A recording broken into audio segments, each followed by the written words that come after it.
Olá a todos, começamos hoje então a primeira aula do nosso curso de introdução à filosofia. Eu peço desculpas, esse curso já devia ter começado a semana passada, mas como eu tive vários problemas, muitos exames, tive também alguns probleminhas aí de saúde, mas está tudo bem. Então estamos começando aí com uma semana de atraso para os membros. Esse curso é só para os membros, para quem está inscrito como membro nessa opção, Introdução à Filosofia. Bom, embora não seja uma aula presencial, eu penso que quem está assistindo o vídeo é como se viesse aqui, estivesse aqui nesta imaginária sala de aula para fazer alguma coisa. Eu também estou aqui para fazer alguma coisa, que é a tal da filosofia. Sim, nós vamos fazer filosofia, porque não tem outra forma, não existe um outro método, não existe uma outra maneira de entrarmos na filosofia, senão como um fazer. Porque a filosofia é essencialmente um fazer, é antes de tudo um fazer. Não existe outra forma de penetrarmos na filosofia senão fazendo filosofia. Esse fazer filosofia também não quer dizer que nós sairemos já imediatamente escrevendo livros de filosofia com nossas filosofias próprias. Não, esse fazer é mais no sentido de uma vivência. Nós estamos vivendo algo, começaremos daqui para frente a viver algo chamado filosofia. É nesse sentido que nós estamos fazendo filosofia. Porque não existe outra maneira de definir a filosofia do que entrar nela. E aí, como se trata uma aula de introdução à filosofia, seria até natural que se esperasse, quem entrou aqui, que esperasse de mim uma definição. Em primeiro lugar, vamos definir o que é filosofia. Só que não existe possibilidade, não existe como, não é possível definir a filosofia antes de vivê-la. Porque a filosofia não é uma ideia, não é um conceito. A filosofia é, antes de tudo isso, uma vivência.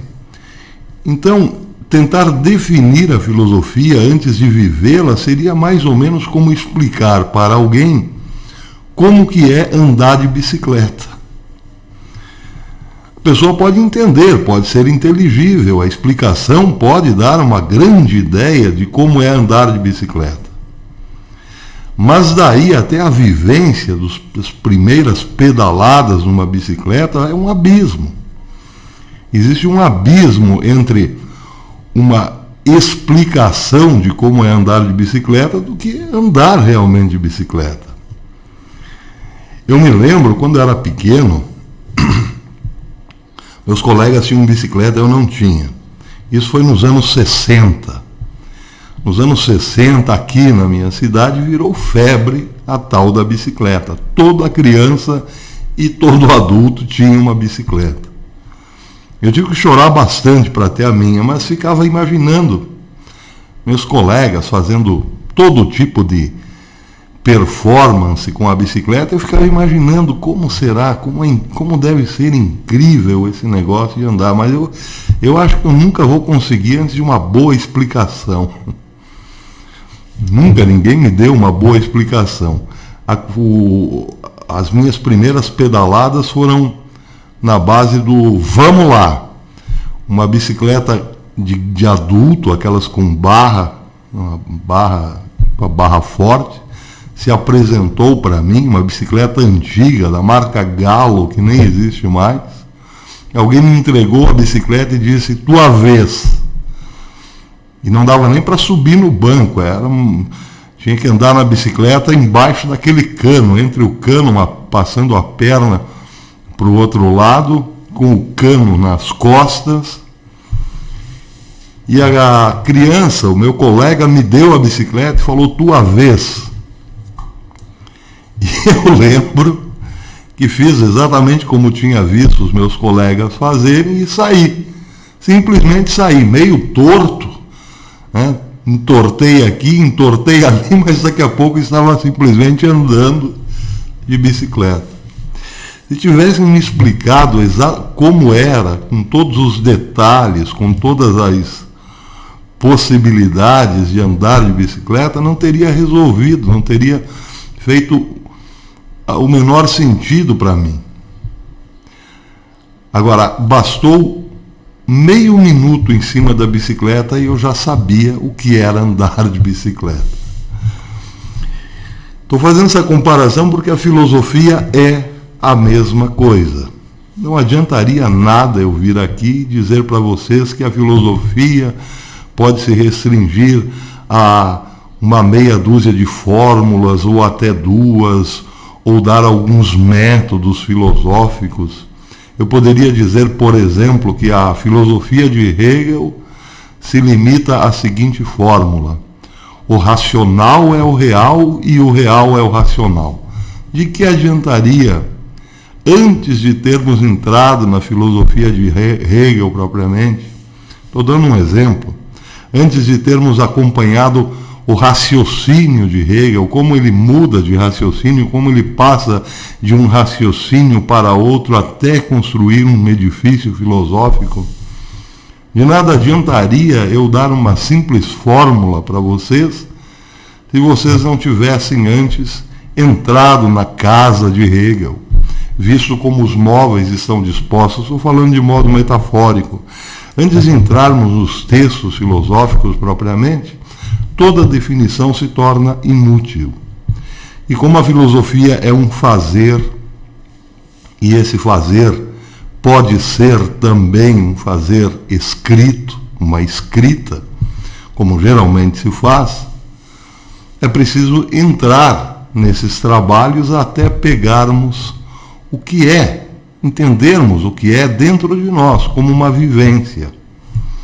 Então, em primeiro lugar é isso, para esse momento introdutório, vamos dizer assim, a filosofia é, antes de mais nada, uma vivência. É a vivência de um fazer, do que o homem fez e do que o homem faz. Ponto. Antes de ser uma vivência, pode sim ser um conceito. Mas o que seria um conceito? Um conceito seria basicamente uma caixa de fotografias. Eu me lembro, voltando à minha infância, eu me lembro que a minha mãe tinha uma caixa de fotografias. E eu, na infância, ficava, às vezes, horas olhando aquelas fotografias. Fotografias de um monte de gente que eu não conhecia, de lugares que eu nunca tinha visto, paisagens, festas, casamentos. Nada daquilo eu tinha vivido, mas me interessava, me atraía o contato com a filosofia, porque me dava algumas ideias, ou revelava para mim coisas desconhecidas. Quem é esse sujeito? Quem é aquela mulher? Enfim, coisas assim. Onde estão essas pessoas? Mas não passava disso, uma caixa de fotografias. As paisagens que eu via na fotografia não eram minhas vivências. A minha vivência naquele momento era olhar uma caixa de fotografias. Um conceito é basicamente isso, em relação a alguma coisa. Um conceito é uma unidade mental em que nós colocamos lá, depositamos lá dentro uma série de caracteres daquela coisa. Por exemplo, eu posso ter um conceito de xícara. Um conceito de xícara seria uma unidade mental chamada xícara, que estariam lá todos os caracteres da xícara. Por exemplo, Pode ser cilíndrica, pode ser bojuda, pode ser de plástico, pode ser de cerâmica, pode ser colorida, pode ser descolorida, mas tem que ter necessariamente a aba. Pois é, a aba faz parte, é um dos caracteres daquilo que dá sentido à xícara, daquilo, como o nome diz, caracteriza uma xícara. Mas de que me valeria ter um conceito de xícara se eu jamais tivesse visto uma xícara? Eu posso ter um conceito perfeitíssimo de xícara e não ter a menor ideia do que significa uma xícara até o dia em que eu me deparo com uma. Ah, então quer dizer que isso aqui é uma xícara. Pois bem, só isso já nos dá a diferença entre um conceito e uma vivência. Da vivência eu posso extrair um conceito, mas do conceito eu não posso extrair uma vivência. O conceito me serve apenas e tão somente para orientar o meu pensamento, o meu raciocínio. Mas não serve, por exemplo, para me certificar de algo que eu ainda não vivi. Se eu tenho um conceito perfeito de xícara, o conceito perfeito de xícara só vai ter algum sentido quando eu fizer uso de uma xícara. Porque se no seu conceito, lá naquele conjunto de caracteres, não está o para que serve uma xícara, pois bem, de nada me adiantará ter o conceito sem a vivência. Porque uma xícara, no conceito, certamente que eu colocaria, serve para beber café. Mas e aí eu precisaria de outro conceito para me definir o que é café. Poderia dizer, serve eventualmente para beber água, mas aí eu teria que definir por que o eventualmente. Serviria até para dizer, bem, uma xícara serve para decorar um ambiente. Aí eu teria que definir o que é decorar e o que é um ambiente. E aí eu estaria completamente dentro do mundo dos conceitos, cada vez mais amplo, cada vez maior, sem necessariamente uma vivência do que é uma xícara. Por mais profundamente que eu adentrasse nesses conceitos, isso nada significa diante da realidade. Porque a realidade, aquilo onde está, aquele ambiente onde eu me encontro vivo no momento, esse supera todo e qualquer conceito. Me dá a possibilidade real de compreender o conceito. O conceito não me dá a possibilidade de compreender a realidade, mas a realidade me dá sim a possibilidade de compreender o conceito. Eu agora, por exemplo, vou fazer uso dessa xícara. Este uso que eu estou fazendo da xícara vale mais do que todo e qualquer conceito de xícara que se possa ter. A filosofia é a mesma coisa. Não adianta nós chegarmos aqui e dizermos o que fez isso, o que escreveu aquilo, o que falou aquele outro, se não entrarmos na filosofia desse, daquele ou daquele outro. Então não tem outro modo de fazer, de compreendermos a filosofia, senão fazendo filosofia. Aí vem o outro lado do fazer. Esse fazer é a compreensão própria, pessoal. É levarmos para dentro de nós o pensamento de outro. Meditarmos sobre o pensamento de outro. Fazermos uma reflexão quase que permanente sobre certos postulados filosóficos. Aí, bem, aí já estamos vivendo a filosofia como eu estou agora, por exemplo, fazendo uso dessa xícara. Muito bem. Mas precisamos ainda entender a filosofia como uma espécie de continente desconhecido.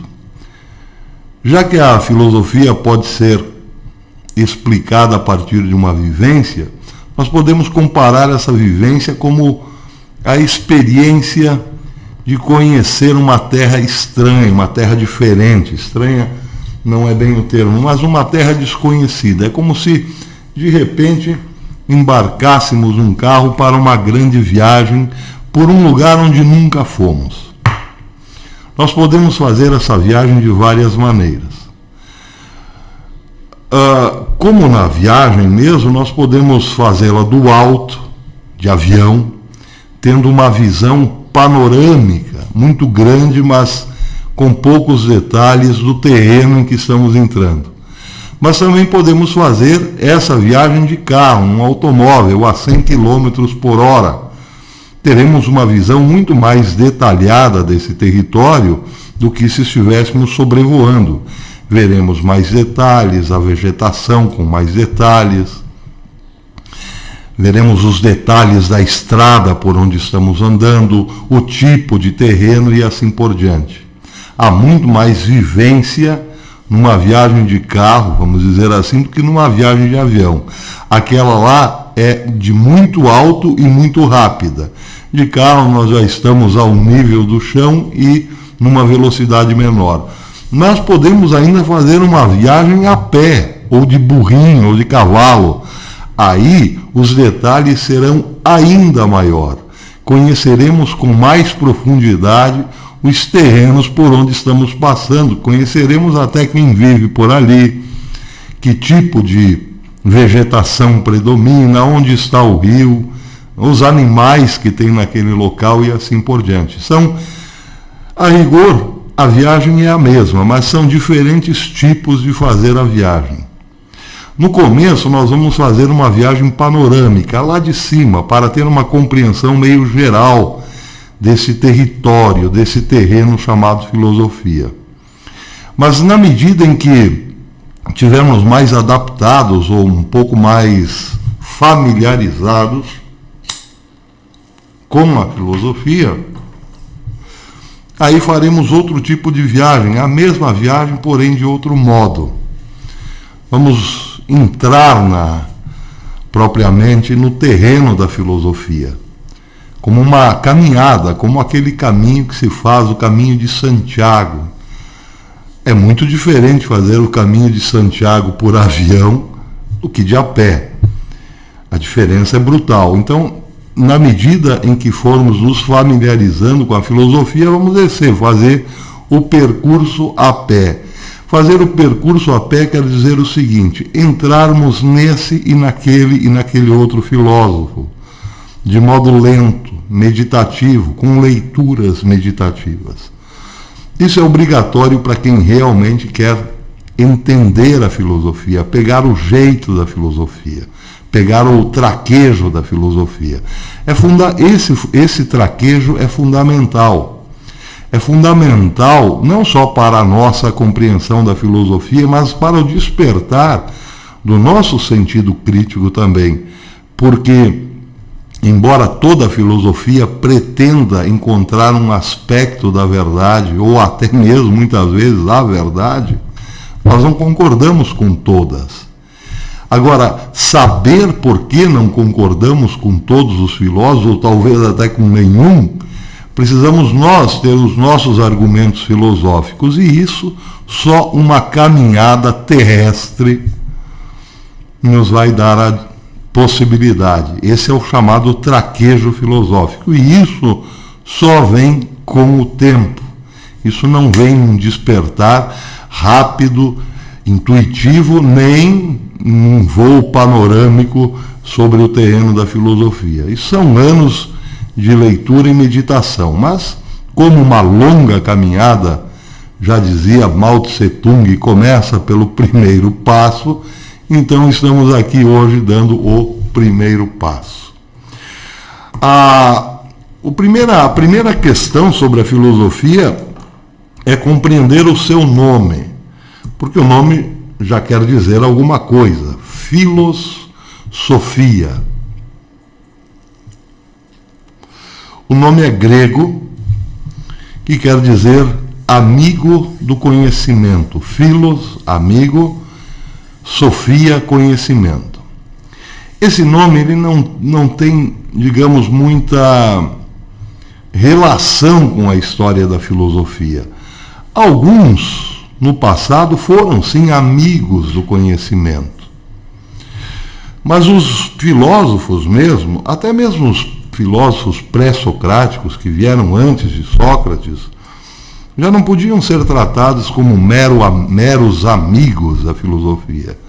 Eram mais do que isso, eram produtores de sofia, produtores de sabedoria, de conhecimento. A palavra sofia é também sabedoria. Bem, o amigo da filosofia, ele, de certo modo, está se colocando numa posição de admirador. Mas o filósofo propriamente, ele é espontaneamente amigo da filosofia, mas ele é também produtor de sabedoria e de conhecimento. Daí porque a palavra filosofia, ela não tem uma referência muito exata ou histórica, vamos dizer assim, com a filosofia. Porque ela logo se transforma em conhecimento, ou seja, ela logo se transforma na produção dos filósofos. E o filósofo não vai chamar a sua produção filosófica de amiga da filosofia. Aquilo ali já é a própria sabedoria, o próprio conhecimento. Então, a rigor, a única boa definição do nome filosofia é sabedoria. Vamos tirar o amigo. Ficamos apenas com sabedoria. Pois é, a filosofia é uma sabedoria. Mas que tipo de sabedoria é essa? Que tipo de conhecimento é a filosofia? Em primeiro lugar, é preciso fazer uma distinção aqui. Existem dois tipos de sabedoria: a sabedoria divina e a sabedoria humana. A filosofia é a sabedoria humana, não é a sabedoria divina, porque ela não conhece todas as coisas, as que aconteceram, as que irão acontecer e as que podem acontecer. Isso só a sabedoria divina nos elucida. Por exemplo, se pegarmos um livro chamado Bíblia, ou livro chamado Bíblia Sagrada, vamos encontrar lá que um determinado profeta disse: se Israel não se converter ao Senhor, não voltar ao Senhor, será invadida por inimigos, arrasadas, e seus filhos e suas mulheres serão levados cativos para uma terra estranha. Bem, quando lemos aquilo e vamos verificar com a história, vemos que, de fato, o profeta já alertava muitos séculos antes o que aconteceria para o seu povo. Outros alertaram até muito próximo do acontecimento. Como que eles sabiam o que iria acontecer? Não, eles não sabiam. O conhecimento humano não tem o alcance do futuro.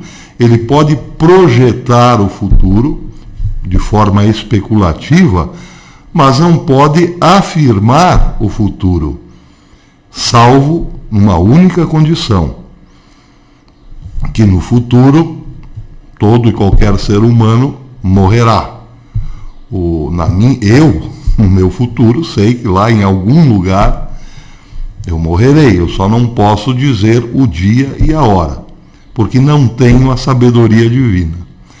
Deus, portanto, é aquele que tudo vê. O ontem, o hoje e o amanhã, para Deus, é uma coisa só. Deus não está no tempo, o tempo está em Deus. Essa distinção entre sabedoria humana e sabedoria divina, ela é muito importante nesse momento, porque nós entraremos na sabedoria humana.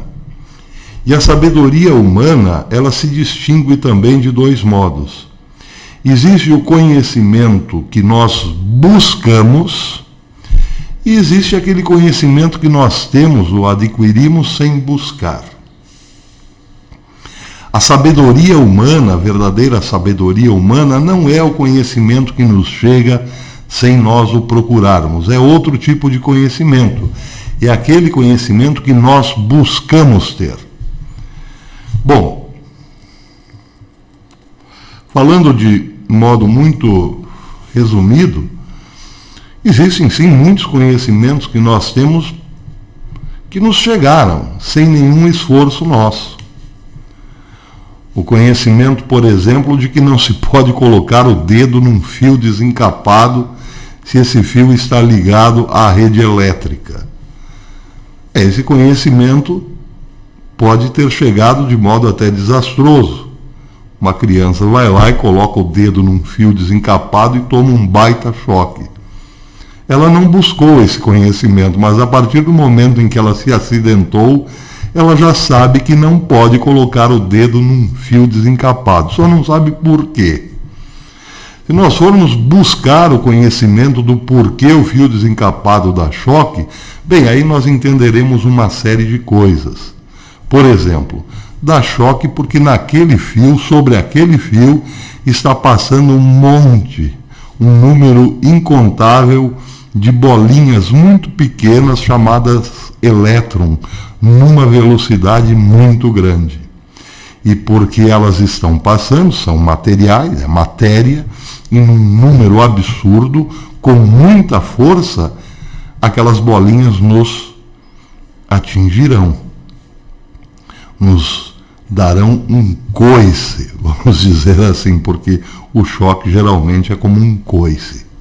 Pois é, como que eu cheguei a esse conhecimento de que aqui, naquele fio, está passando uma série de bolinhas muito pequenas e rápidas? Buscando o conhecimento. Então, a filosofia é dessa ordem. A filosofia não é o conhecimento que nos vem, simplesmente nos é dado. É o conhecimento que nós buscamos.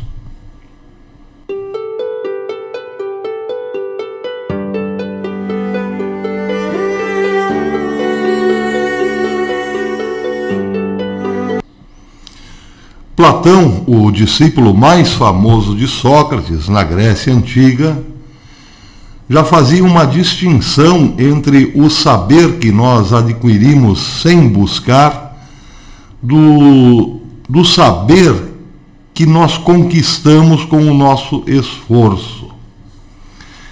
Para Platão, o saber que nós simplesmente ganhamos sem buscar não significa nada, não tem nenhuma importância para o conhecimento. A esse saber ele deu o nome de doxa, que pode ser traduzido por opinião. O saber opinativo. Para Platão, o saber opinativo não servia para a filosofia, ou melhor, não servia para nada, porque é um saber cujos fundamentos nós não podemos argumentar.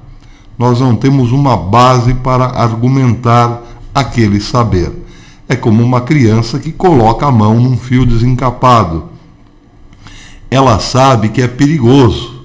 Ela sabe que tomará um choque se colocar a mão no fio desencapado, mas não sabe explicar o porquê. O seu conhecimento não tem um fundamento na razão. Já o saber adquirido, aquele que nós conseguimos com o nosso esforço como uma conquista, a esse Platão dava o nome de episteme, e era o saber fundamental da filosofia. Episteme pode ser traduzida por ciência.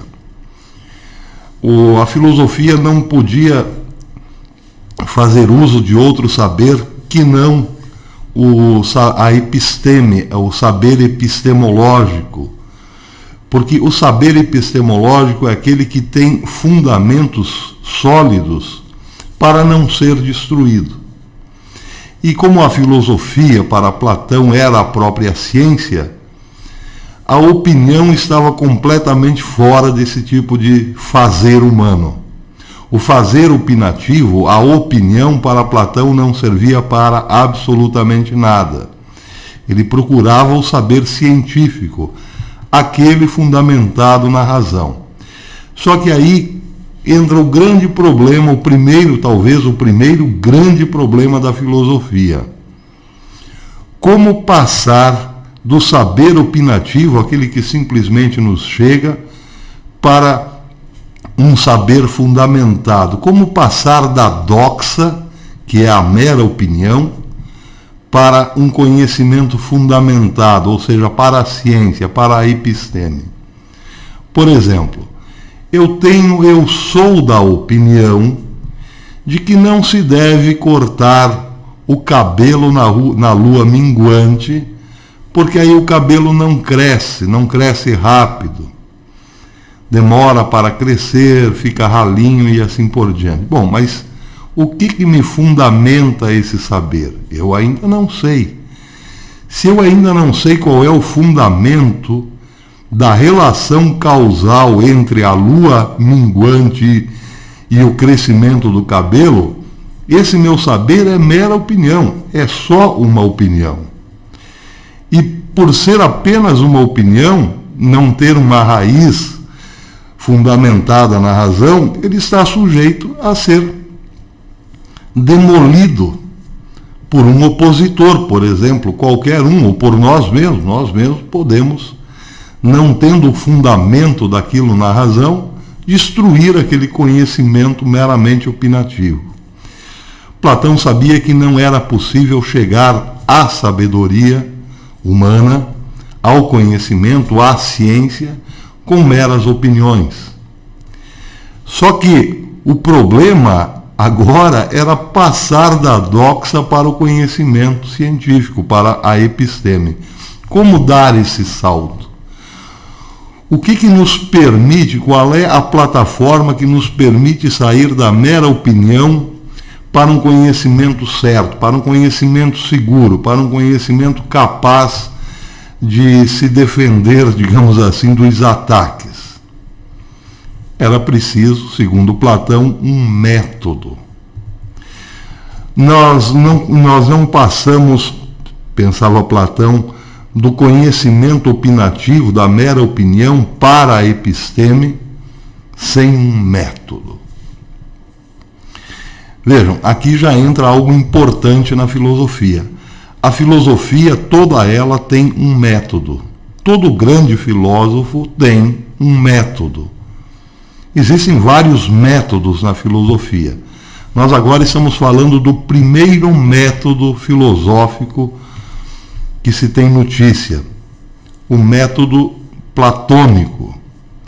E esse método tem o nome de dialética. Platão deu esse nome ao método para passar da mera opinião para um conhecimento fundamentado, para passar da doxa à episteme. Platão criou um método, ou melhor, ele descobriu um método e deu a esse método o nome de dialética.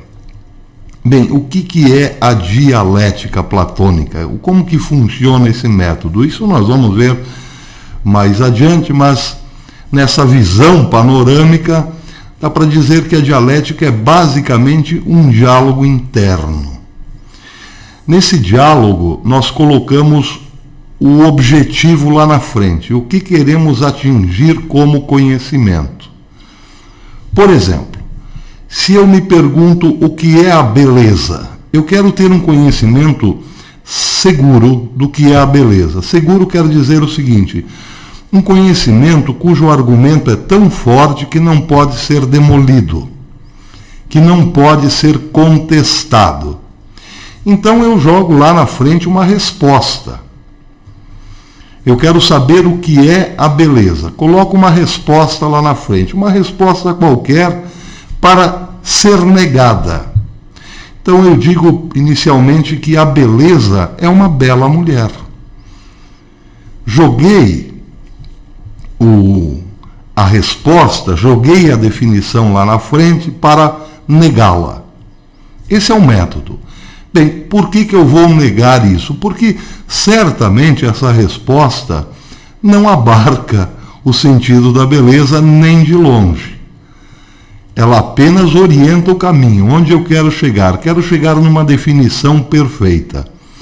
Pois bem, uma bela mulher não pode ser uma definição perfeita da beleza se eu começo a dialogar internamente. Nesse diálogo eu posso perguntar o seguinte: mas espera aí, uma bela mulher, como o nome diz, não pode significar toda a beleza, porque existe beleza também nos homens. Os homens também podem ser belos. Existe beleza nos animais. Quem nunca admirou, por exemplo, um cavalo puro sangue, com todas as suas partes bastante proporcionais, vigorosas, com um pelo limpo e assim por diante, um galope? A beleza não está restrita apenas à figura da mulher. Pode existir, por exemplo, beleza na natureza, como de fato existe. Então eu preciso negar essa primeira definição. Mas vejam, na medida em que, na mesma proporção em que eu nego a primeira resposta, eu já sugeri outras. Sugeri outras formas de beleza. Então eu posso dizer o seguinte: como é uma dialética, já neguei a primeira afirmação, agora o diálogo me produziu outras possibilidades, jogo outra. Mas essa outra que eu jogar, ela já é um pouco mais ampla que a primeira definição que eu dei. Agora eu posso dizer: a beleza é o conjunto dos seres vivos. Essa definição, por sua vez, também pode ser negada na medida em que eu encontro em mim argumentos que a destroem.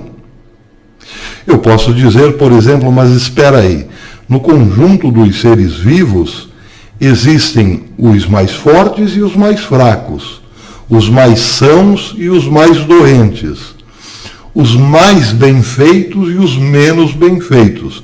Eu não posso dizer, por exemplo, que toda árvore é igualmente bonita. Existem algumas que nos parecem bastante feias e assustadoras, inclusive. Isso, de certo modo, já me deu um problema, me trouxe um problema em relação à resposta, à segunda resposta que eu dei. Então não está em toda a criação, em toda a obra viva, o sentido da beleza. Será que a beleza, então, é apenas uma aparência nos corpos humanos?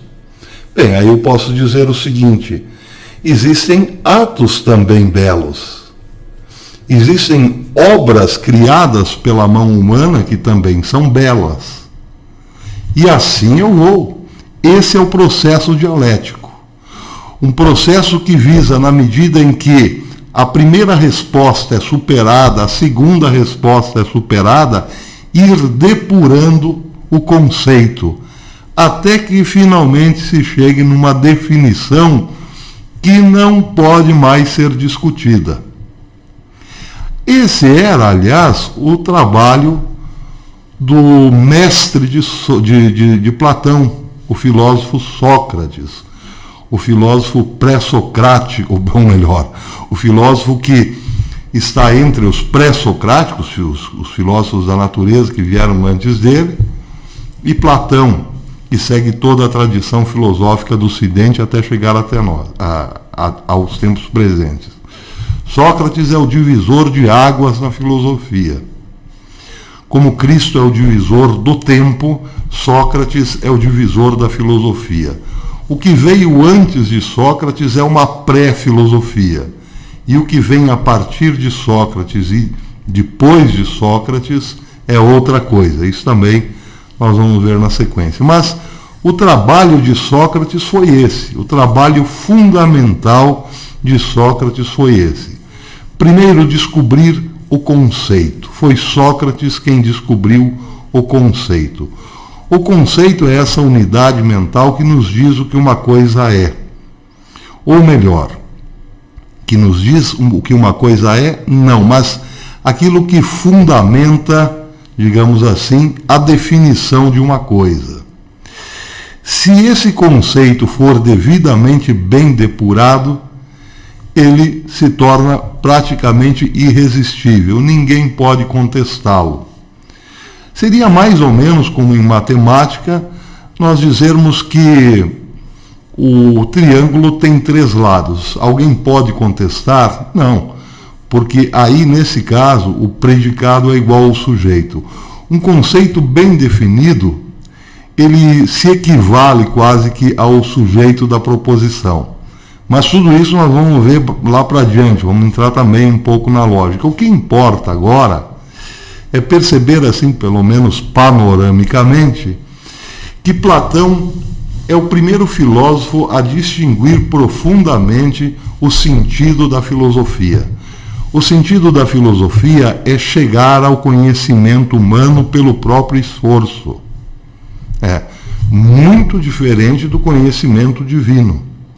O conhecimento divino é aquilo que define não só o homem, mas a história e todo o tempo até a eternidade e o sentido da história. Ele já está dado de modo total. Mas vejam, não quer dizer que ele contenha todo o conhecimento. Porque, por exemplo, se nós abrirmos a Bíblia, nós não vamos encontrar lá a fórmula da água. Não está dito lá na Bíblia que a fórmula da água é H2O. Um composto de hidrogênio com oxigênio forma a água. Isso em nenhum lugar está dito na Bíblia. Porque isso é um conhecimento humano adquirido pelo esforço humano, da sua pesquisa. Não está em conflito e jamais esteve com o conhecimento divino. Porque o conhecimento divino, ele nos dá o sentido da nossa salvação, mas não nos impede de conhecermos o entorno no qual estamos inseridos através da nossa linguagem, através da nossa razão. E é por isso que Platão diz que o conhecimento humano depende exclusivamente do esforço humano. Agora, atenção, esse esforço humano não pode ser levado a cabo sem antes um método. Sem antes um método. O método do Platão não é o único o método, a dialética não é o único método da filosofia. Surgirão outros métodos.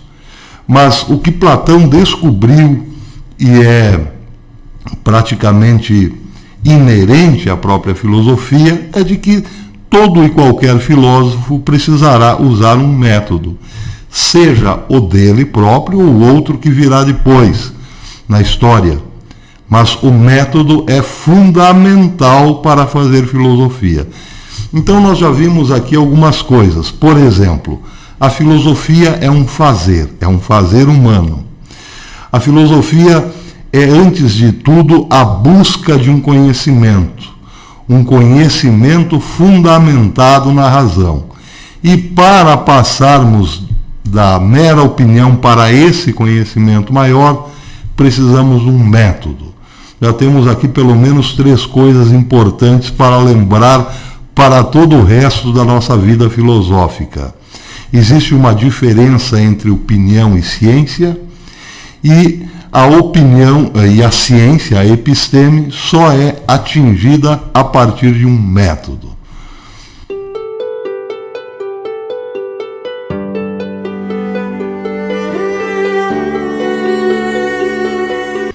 Para Aristóteles, que foi o mais famoso discípulo de Platão, vejam, aqui nós já estamos falando de uma tradição. Primeiro, o mestre Sócrates, depois o seu grande discípulo Platão, e agora o grande discípulo de Platão, Aristóteles. Aristóteles que brigou, aliás, com Platão. Isso tudo a gente vai ver para frente, mas a rigor, Aristóteles mantém na sua filosofia o mesmo método platônico, só que de modo muito mais amplo. Aristóteles passa a encarar o sentido de episteme de modo muito mais amplo do que Platão. Aliás, Aristóteles vai investigar tudo. Toda a vida de Aristóteles, a rigor, foi uma grande investigação. Ele investigou até mesmo a vida dos animais, fez estudos profundos nessa área, sobre a natureza, sobre astros, tinha uma visão cosmológica e assim por diante. Pois bem, tudo isso para Aristóteles fazia parte da filosofia, e a filosofia de Aristóteles também servia-se do método da episteme. Filosofia, para Aristóteles, portanto, era também, como Platão, todo conhecimento adquirido, todo conhecimento conquistado pela observação e pela reflexão humanas. Só que Aristóteles teve que se defrontar com um problema que talvez Platão nem sequer havia pensado. O problema da separação do conhecimento, ou melhor, da organização do conhecimento. Porque, vejam, se filosofia é todo conhecimento adquirido, é preciso organizar esse conhecimento, porque pode-se conhecer de tudo.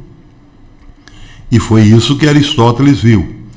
Aristóteles viu que podia se conhecer desde a forma do raciocínio até o funcionamento dos corpos celestes, a matemática, até mesmo as ações humanas, o comportamento humano. E como organizar tudo isso? Bem, foi Aristóteles o primeiro a separar em áreas esse grande território da filosofia. Ele separou dentro da filosofia 3 áreas, ou melhor, colocou a filosofia dentro de 3 áreas, que ele chamou de lógica, uma das áreas, lógica, a outra, a física, e a terceira parte ele chamou de ética. Lógica, o que é o terreno da lógica? Para Aristóteles, a lógica era a forma organizada do raciocínio buscar o conhecimento. Uma forma organizada de pensar, ou melhor, a forma correta do pensar. Aristóteles fez um grande trabalho nessa área, ele é considerado o pai da lógica. A lógica seria as formas corretas do raciocínio.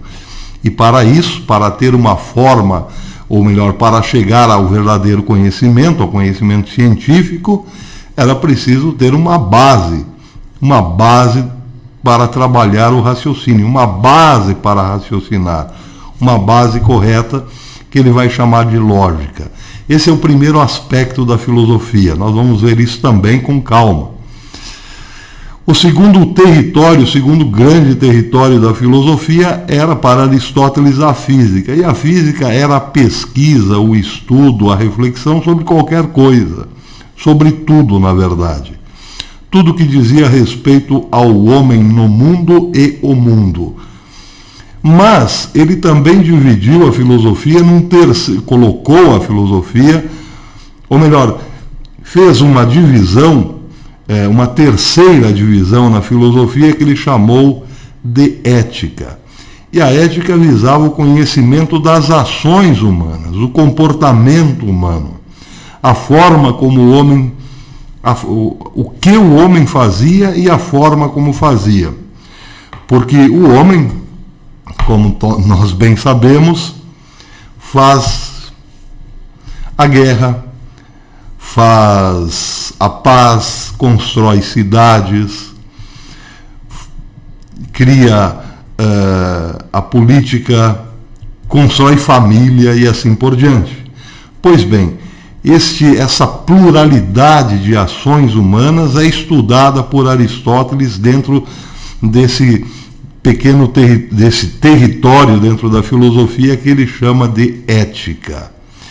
Até mesmo o estudo da alma está ali dentro do que ele chama de ética. A alma humana, a psicologia, para Aristóteles, era estudada a partir da ética. Esse é o trabalho magistral que faz Aristóteles depois de Platão. Organiza todo o conhecimento. Todo conhecimento que se adquire é filosofia. Vejam, todo conhecimento que é buscado, que é alcançado através de esforço, isso para Platão e para Aristóteles significa a filosofia, a ciência. Mas foi preciso que viesse Aristóteles para organizar a filosofia. Então, a primeira grande divisão da filosofia foi Aristóteles quem fez: lógica, física e ética. Dessa divisão saíram inúmeras outras ciências, como, por exemplo, a psicologia. A psicologia sai de dentro deste subterritório que Aristóteles chamou de ética. A ciência política sai também desse subterritório que Aristóteles chamou de ética, e assim por diante.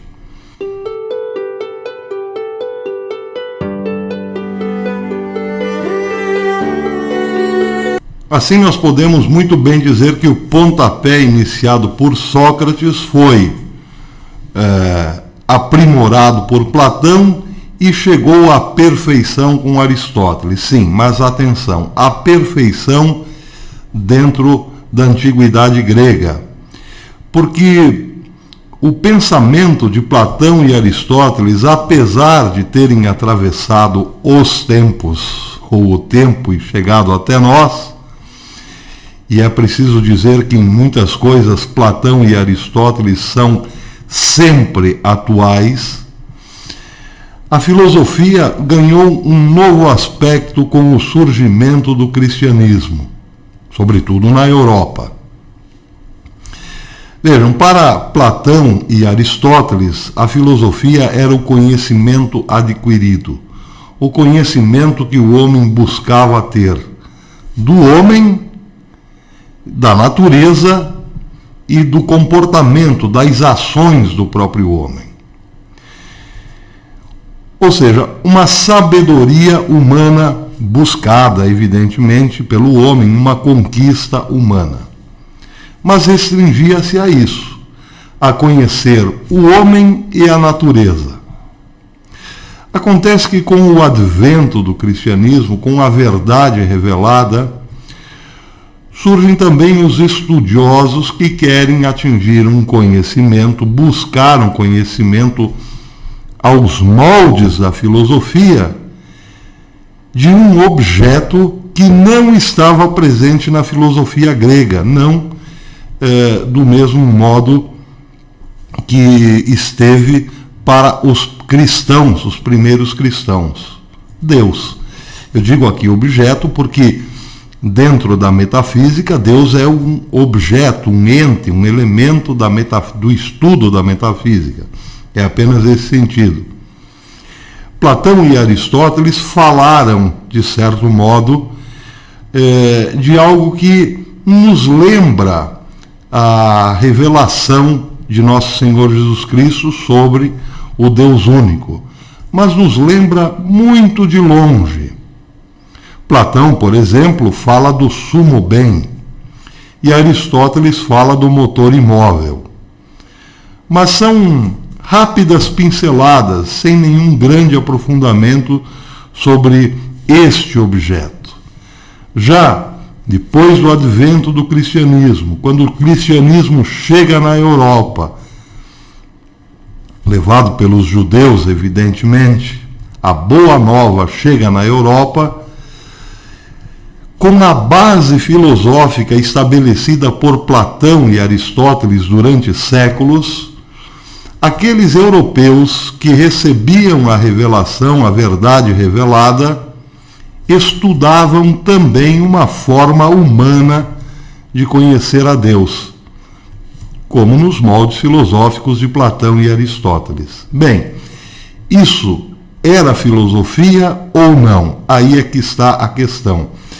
Depois do grande ciclo encerrado da antiguidade grega, que é só uma forma que nós temos de medir o tempo, porque nada disso foi de fato encerrado, tudo está absolutamente entrelaçado, mas como forma de medir o tempo, com o advento da Idade Média, surge o problema de saber que tipo de conhecimento era aquele, o conhecimento humano a respeito de Deus.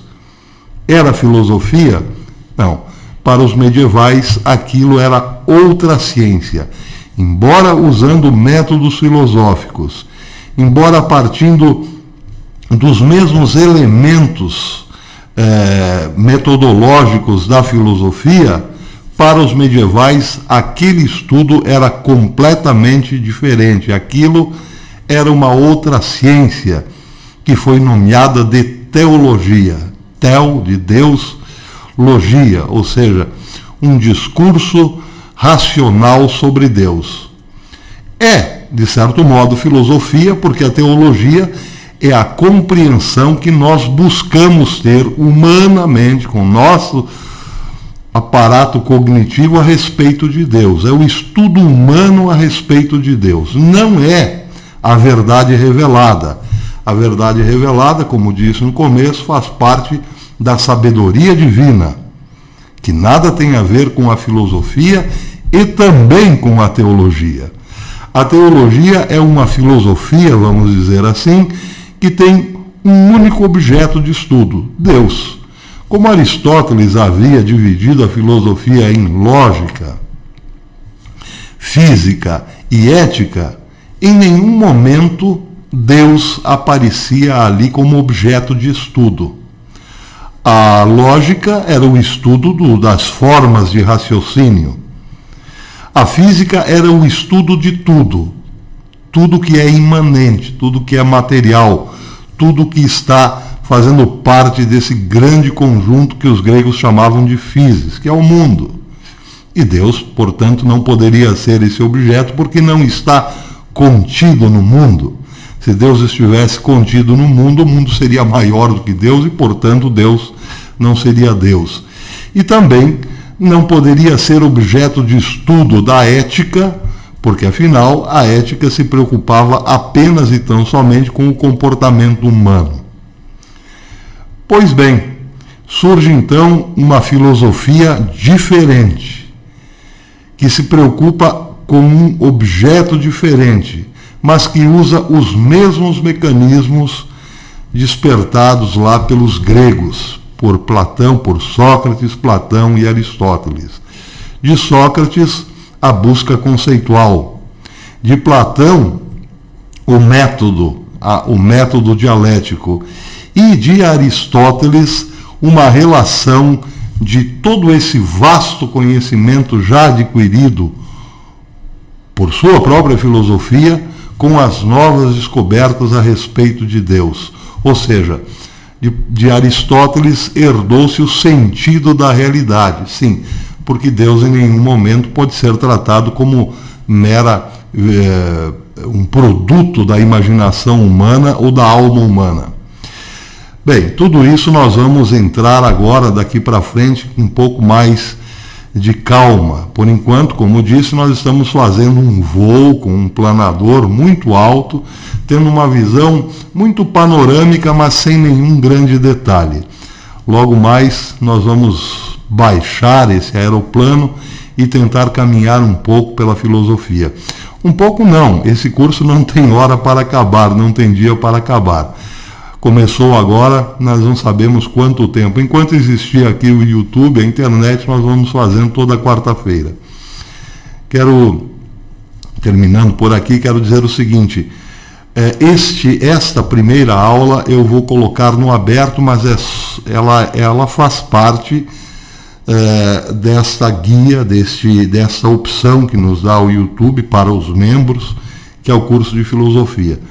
As próximas aulas serão só para membros.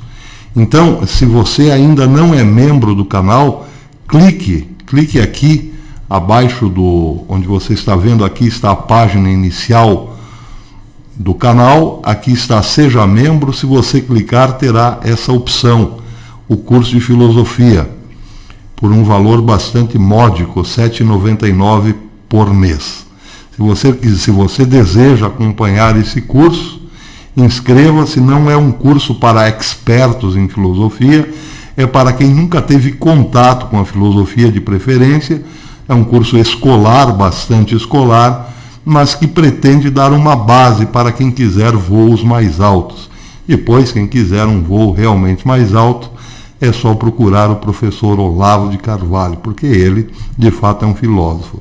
Nós somos apenas um professorzinho de província. Por enquanto é isso, pessoal. Até a próxima quarta-feira, se Deus quiser.